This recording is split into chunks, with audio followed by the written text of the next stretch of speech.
ناظرین، کل یہ جو افغانستان کی طرف سے شرارت ہوئی، حملہ ہوا، یہ پلاننگ کہاں ہوئی تھی، کب ہوئی تھی، مقصد کیا تھا، اور یہ پلاننگ جو ہے وہ ان کے منصوبے کے تحت کامیاب کیوں نہ ہو سکی، اور پاکستان نے کیا کچھ اب تک کر دیا ہے، اور اس کا منطقی انجام کیا ہوگا، ان سب خبروں کے ساتھ میں آتا ہے۔ تو سب سے پہلے تو میں آپ کو بتاؤں کہ جو پلاننگ تھی، میں نے کل بھی بتایا تھا، جیسے ہی یہ اٹیک شروع ہوا تھا تو اسی وقت میں نے اس بات کی طرف اشارہ کر دیا تھا کہ یہ پلاننگ انڈیا کے ساتھ مل کے کی گئی ہے، اور اس کا مقصد یہ تھا کہ یہ جو ادھر سے افغانستان شرارت کرے گا اور اچانک کرے گا، اور اس سے پاکستان کی جو ہے وہ تیاری نہیں ہوگی۔ اچھا، اس کی وجہ کیا ہے؟ اس کی وجہ یہ ہے، یہ ساری کی ساری کیلکولیشن ہے۔ اس کی وجہ یہ تھی کہ بھارت جو ہے پچھلے کئی ہفتوں سے اس نے پاکستان کا جو مشرقی بارڈر ہے اس پہ اپنی فوجیں لگائی ہوئی ہیں، اور بالکل جنگی حالت میں وہ بیٹھا ہوا ہے۔ یعنی کہ اسی سال مئی کے مہینے میں جس طریقے سے فوجیں لگی تھیں اور جو جنگ کا ماحول تھا، بالکل اس لیول کی فوجیں لگی ہوئی تھیں، اور پاکستان کی بھی ظاہر ہے اس کے جواب میں اسی لیول کی پھر فوجیں لگنی تھیں، اور پاکستان جو ہے وہ کسی بھی ایسے حملے کا اور کسی ایسے شرارت کا کو ایکسپیکٹ کر رہا تھا، اور اس لیے پاکستان پوری طرح الرٹ تھا۔ میں نے آپ کو خبر دی تھی، میں نے ہی یہ خبر دی تھی کہ کوئی 3 دن پہلے پاکستان کی ایئر فورس جو ہے اس نے جا کے گلگت بلتستان اور سائڈ پہ ٹھیک ٹھاک جا کے ریہرسل کی تھی اور وہاں پہ پروازیں کی، اس لیے کہ اس وقت وہاں سے شرارت کرنے کا ایک پلان تھا۔ خیر، جب انہوں نے دیکھا کہ پاکستان کی الرٹنس جو ہے وہ تو اتنی زیادہ ہے کہ اگر وہ کہیں کوئی شرارت اس لحاظ سے ادھر سے خاص طور پہ شرارت کریں گے تو اس کا اتنا منہ توڑ جواب ملے گا کہ شاید پہلے سے زیادہ ان کی بے عزتی خراب ہو جائے، تو اس لیے وہ اس دن تو اس سے باز آ گئے۔ اب چونکہ ملا متقی جو ہے وہ اس وقت دورے پہ ہے ادھر بھارت کے، اور وہ وہاں بیٹھا ہوا ہے اور وہ جو گٹھ جوڑ ہو رہا ہے، خیر اب میں آپ کو ایگزیکٹ انفارمیشن دے رہا ہوں۔ ایگزیکٹ انفارمیشن یہ ہے کہ ابھی پرسوں کی بات، یہ جس دن انہوں نے حملہ کیا ہے اس سے ایک دن پہلے اناؤنس کیا گیا کہ ملا متقی جو ہے وہ جائے گا دیوبند، دارالعلوم دیوبند، وہاں پہ دورہ کرے گا اور علماء سے ملے گا اور دس اینڈ دیٹ۔ اچھا، دارالعلوم دیوبند کی بڑی اہمیت ہے تاریخی لحاظ سے بھی، اور وہاں وہ ایک بڑا ایک دارالعلوم ہے۔ اب انڈیا میں اس کا ہونا، کتنا آزاد ہونا، اس پہ علیحدہ بحث ہے، میرا ایک اپنا ایک پوائنٹ آف ویو ہے، ان کی اسکول آف تھاٹ سے نہیں ہے، میں اس دارالعلوم کی انڈیپینڈنس کی بات کر رہا ہوں کہ وہ کتنا انڈیپینڈنٹ ہے، while it is situated in India. تو انڈیا میں کوئی کتنا ہی انڈیپینڈنٹ ہو سکتا ہے، را جو ہے وہ اس کو کیسے آزاد چھوڑ سکتی ہے، اس پہ پھر کبھی بات کریں۔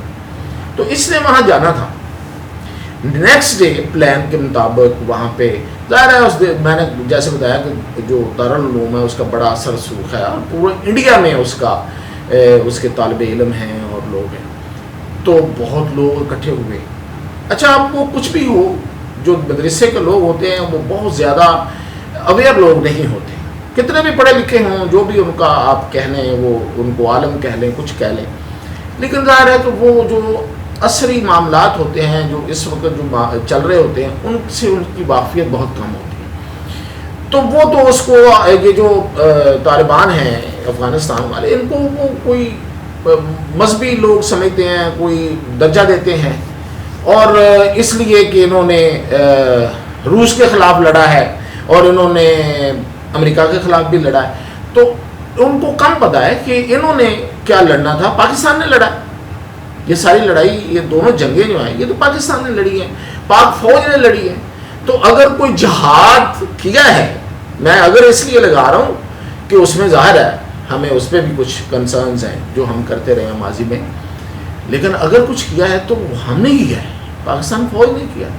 وہ بہادری تو ہے، اب اس میں میرا اعتراض ہو سکتا ہے کہ وہ جہاد ہے یا نہیں ہے، لیکن بہادری تو ہے۔ آپ نے ایک بہت بڑی پاور روس کو شکست دے کے واپس بھیج دیا، اور صرف واپس ہی نہیں بھیجا، وہ ڈس انٹیگریٹ ہو گئی، وہ ختم ہو گئی۔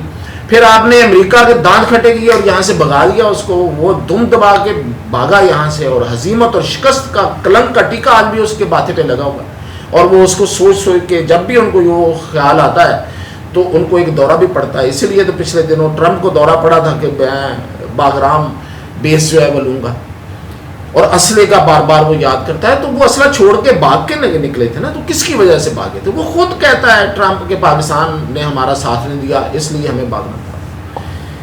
تو یہ کریڈٹ خود لیتے رہتے ہیں کہ ہم بڑے بہادر ہیں. اچھا وہ جو طالب علم ہے مدرسے کے، اس طرح کے یہاں بھی بہت سے ہیں مطلب لوگ جو اسی طرح سوچتے ہیں، تو وہ اکٹھے ہو گئے.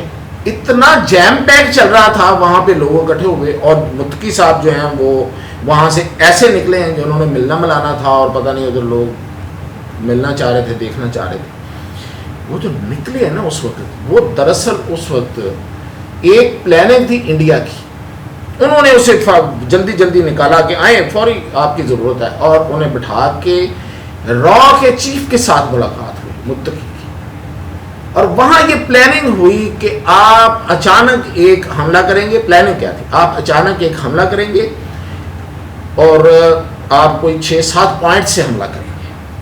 پاکستان کی فوج چونکہ مشرقی سرحد پہ مصروف ہے، ہم نے اس کو یہاں مصروف رکھا ہوا ہے. آپ ادھر سے کریں گے، اور جیسے ہی وہ آپ فارورڈ کر جائیں گے، ظاہر ہے ان کا خیال یہ تھا کہ وہ فارورڈ کر جائیں گے، پاکستان کے اندر آ جائیں گے طالبان، تھوڑا ہی آئیں بہت آئیں جتنا بھی آئیں، تو وہ اندر آئیں گے، کچھ چوکیوں پہ قبضہ کریں گے، ان کی وہ فوٹیج جاری ہوگی. اور مین وائل انڈیا کسی ایک پوائنٹ سے اندر کی طرف گھسے گا، وہ تھرپارکر سے ہو، وہ بہاول پور سے ہو، وہ کسی بھی جگہ سے، یا ادھر سے کشمیر سے. اور پھر اس کی بھی تصویریں بنا کے اس کا کر کے تو نعرے بازی کر کے تو اپنی ایک دفعہ وہ جو آپریشن سندور کی جو ان کو بہت ہی بری شکست، جو ذلت امیز شکست ہوئی، اس کا بدلہ انہوں نے چکانا تھا، اور بتانا یہ تھا دنیا کو، اور خاص طور پہ بھارتیوں کو کہ دیکھو ہم نے کر دیا. یہ تھی پلاننگ. اس پلاننگ کے تحت حملہ کیا گیا. اب پلاننگ تو نو ڈاؤٹ اگر آپ دیکھیں تو بالکل ان کی اپنے لحاظ سے تو بڑی پرفیکٹ تھی، اور ان کی جو بھی انٹیلیجنس تھی اس کے لحاظ سے.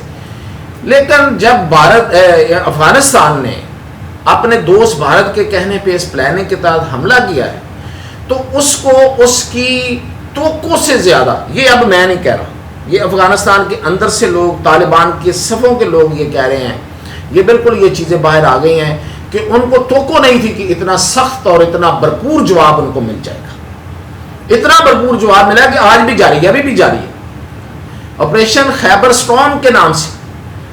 اور وہ ایسا سٹارم ہے، ایسا طوفان آیا ہے ان کے اوپر، طوفان کی شکل میں ان کو وہ جواب ملا ہے کہ ان کے پاؤں اکھڑ گئے، اور وہ چھوڑ کے بھاگے آگے.